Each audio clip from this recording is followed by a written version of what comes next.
Good afternoon students, मैं राकेश कुमार झा एक बार फिर से आप सभी का अपने इस वीडियो लेक्चर में स्वागत करता हूं। और यह है परीक्षा विशेषांक सीरीज के अंतर्गत कक्षा 12 के इतिहास का विषय 2, राजा, किसान और नगर। इसका फटाफट हम रिवीजन करते हैं। यह जैन विषय 2 का पार्ट 1 है और संभवतः यह 2-3 या उससे अधिक पार्ट में भी हो सकती है। तो आइए हम आज इसका फर्स्ट पार्ट करते हैं। थोड़ी सी लंबी वीडियो हो जाए तो प्लीज़ इसे स्किप नहीं कीजिएगा, पूरी वीडियो देखिएगा। ये आपको फास्ट रिवीजन करने में काफ़ी आपके लिए मददगार होगी। तो आइए हम इस वीडियो को शुरू करते हैं। आगे बढ़ने से पहले फिर से एक बार आप सबसे मेरा रिक्वेस्ट है कि यदि आप मेरे चैनल पर नए हैं तो प्लीज़ हमारे चैनल को सब्सक्राइब अवश्य कर लें और नोटिफिकेशन बेल को ऑन कर लें ताकि आपसे कोई भी ज़रूरी वीडियो मिस ना होने पाए। तो हम आज का वीडियो लेक्चर शुरू करते हैं। देखिए, BCE मतलब होता है बिफोर कॉमन एरा, ईसा पूर्व। कब से कब तक की घटना है ये? लगभग 600 ईसा पूर्व से 600 ईस्वी। 600 ईसा पूर्व यानी कि ईसा मसीह का जन्म जैसे यहाँ हुआ तो यहाँ से इधर यानी कि ये 600 वर्ष पहले और इधर से 600 वर्ष बाद यानी कि 1200 लगभग 1200 वर्ष की ये घटनाएं हैं।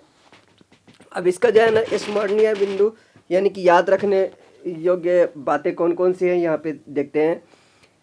जेम्स प्रिंसिप, ये एक ईस्ट इंडिया कंपनी का अधिकारी था जो 1830 के दशक यानी कि 1838 में इन्होंने क्या किया, ब्राह्मी और खरोष्टी लिपि का अर्थ निकाला गया इनके द्वारा, और जिनसे राजा अशोक के अभिलेखों और सिक्कों का पता चला।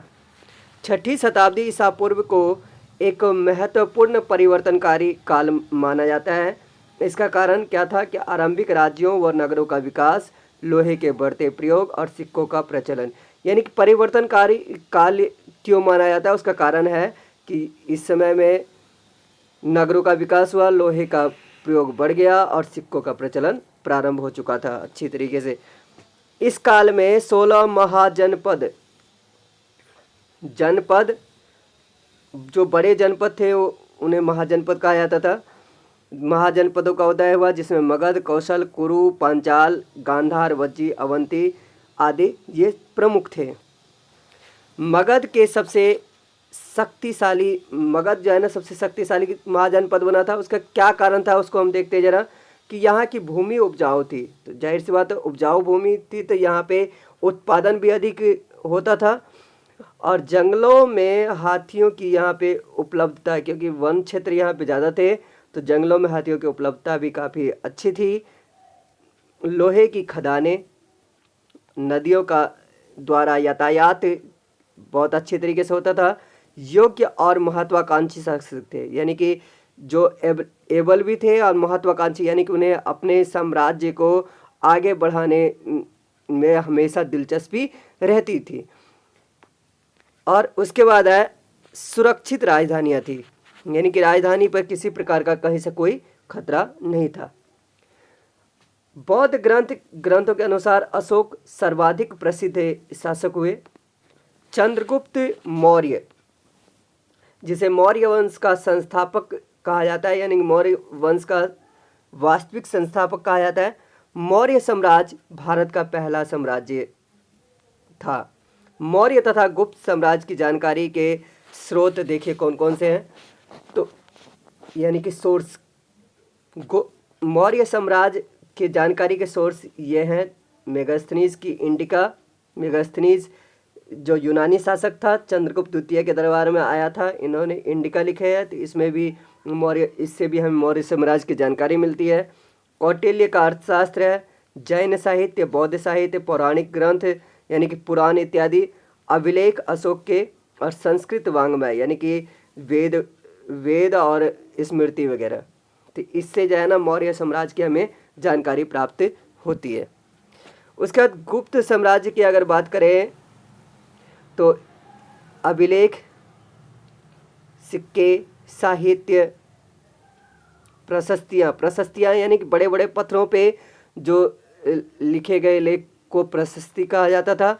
तो प्रयाग प्रशस्ति जो समुद्र गुप्त की है, उससे जो है ना हमें काफ़ी अधिक गुप्त साम्राज्य की जानकारी प्राप्त होती है। मौर्य साम्राज्य में 5 प्रमुख राजनीतिक केंद्र थे, जिसमें सबसे पहला पाटलिपुत्र जो राजधानी थी।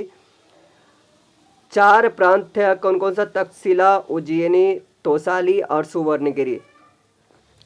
मेगास्थनी द्वारा सैनिक गतिविधियों के संचालन हेतु एक समिति और 6 उप समितियों का उल्लेख मेगास्थनीज ने किया है।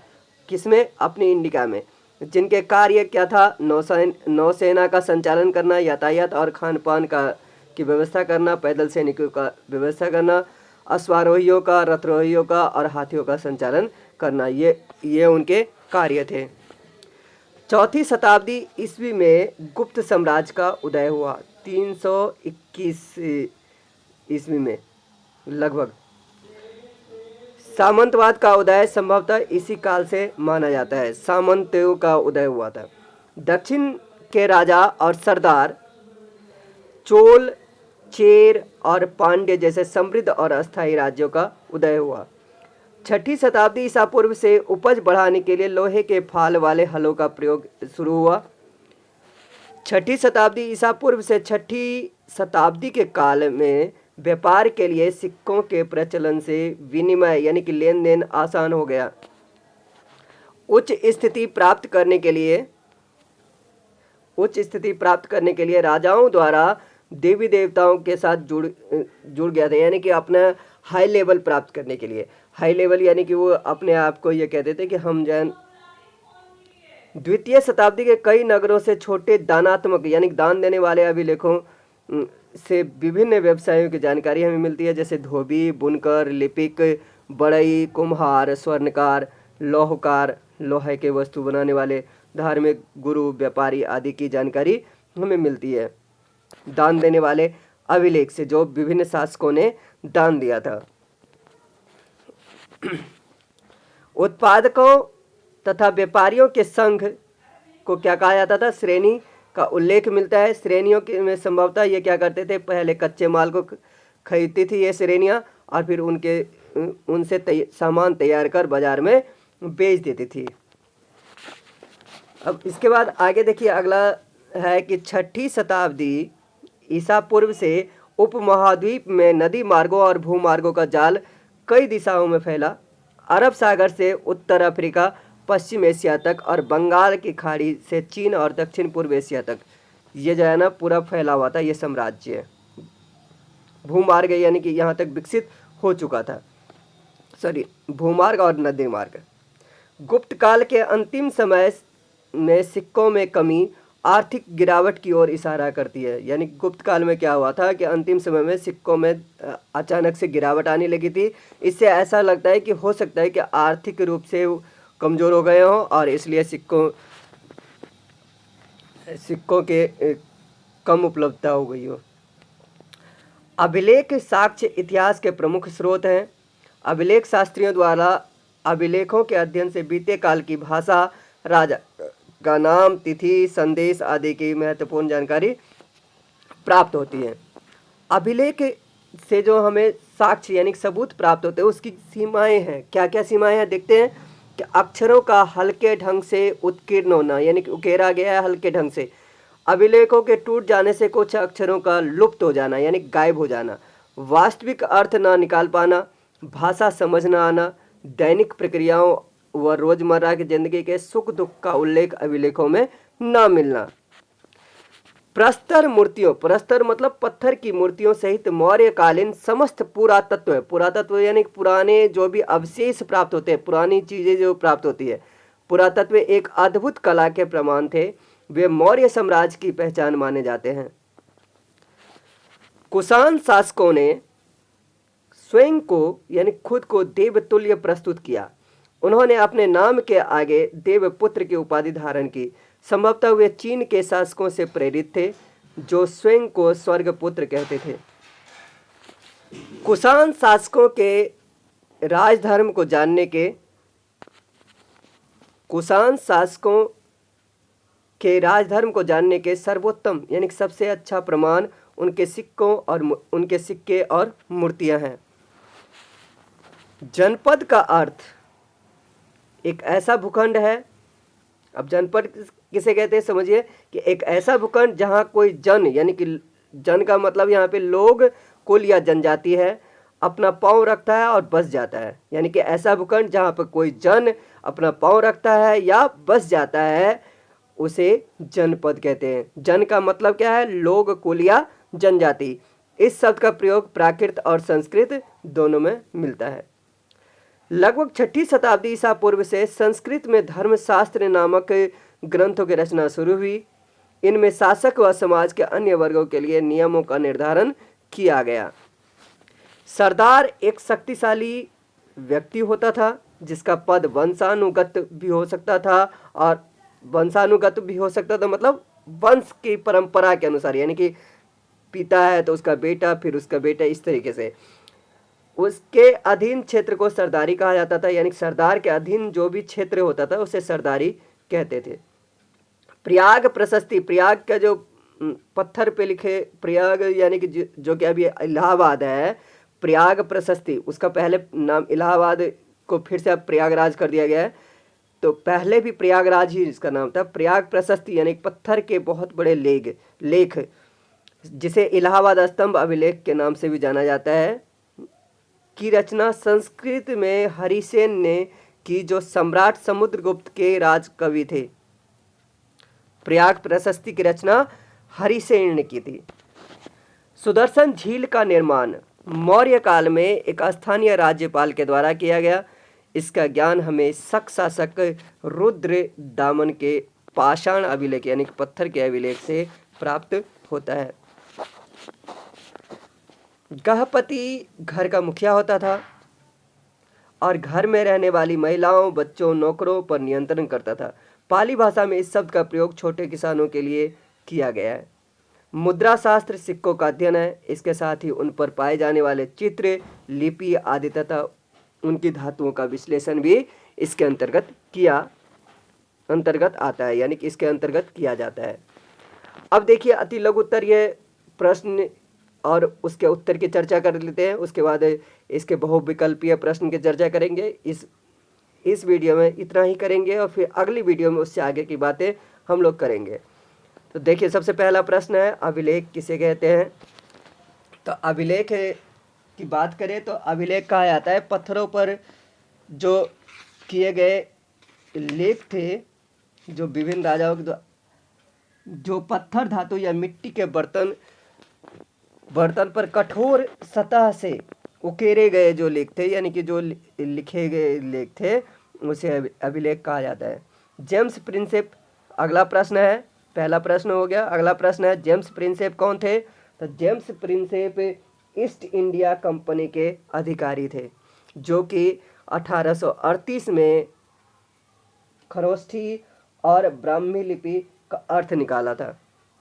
संगम ग्रंथ से क्या अभिप्राय है, तो दक्षिण भारत में साहित्यों 600 ईसा पूर्व से 600 ईस्वी पूर्व के बीच में साहित्यों का जो संकलन किया गया उसे संगम ग्रंथ के नाम से जाना जाता है।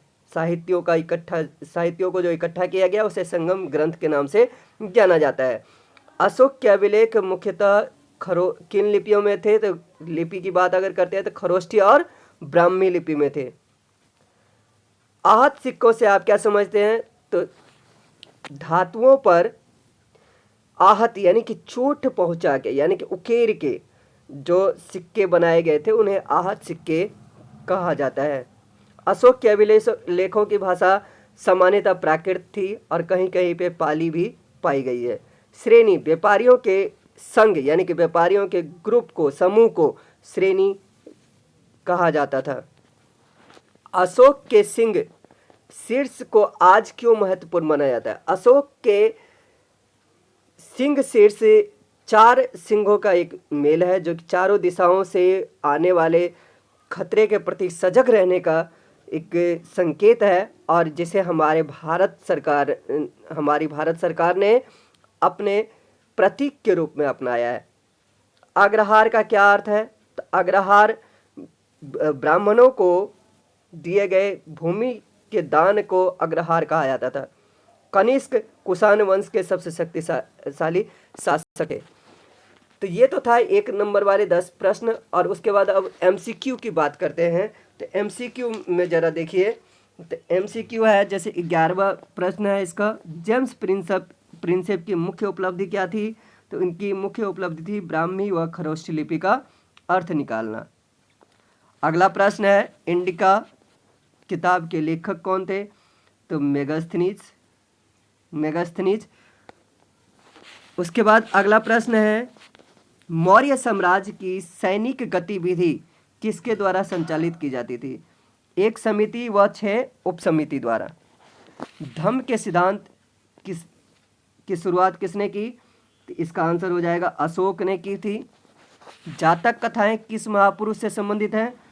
तो जातक कथाएं महात्मा बुद्ध से संबंधित है। हर्ष चरित्र की रचना किसने की? तो बाणभट्ट। हर्ष चरित्र की रचना बाणभट्ट ने की। सेठी आमतौर पर कौन होते थे? सेठी होते थे धनी व्यापारी को सेठी कहा जाता था। भारत में सबसे पहले सोने के सिक्के जारी किए थे। सबसे पहले कुषाणों ने सोने के सिक्के जारी किए थे, और जो कि सर्वाधिक शुद्ध सोने के सिक्के उस समय के कहे जाते थे। मगध की आरंभिक राजधानी थी। मगध की आरंभिक राजधानी राजगीर, जिसको राजगाह कहा जाता था, और उसके बाद पाटलिपुत्र को बनाया गया। प्रसिद्ध पुस्तक अष्टाध्यायी की रचना किसने की थी? पाणिनि ने। तो ये तो थी आज की वीडियो, और अगले भाग में हम डिस्कस करेंगे लघु उत्तरीय प्रश्न, और उसके उत्तरों को का हिंट मैं आप लोगों को दूंगा। तो अभी के लिए फ़िलहाल इतना ही, मिलते हैं अगली वीडियो में। तब तक के लिए शुक्रिया। पूरी वीडियो देखने के लिए आपका बहुत बहुत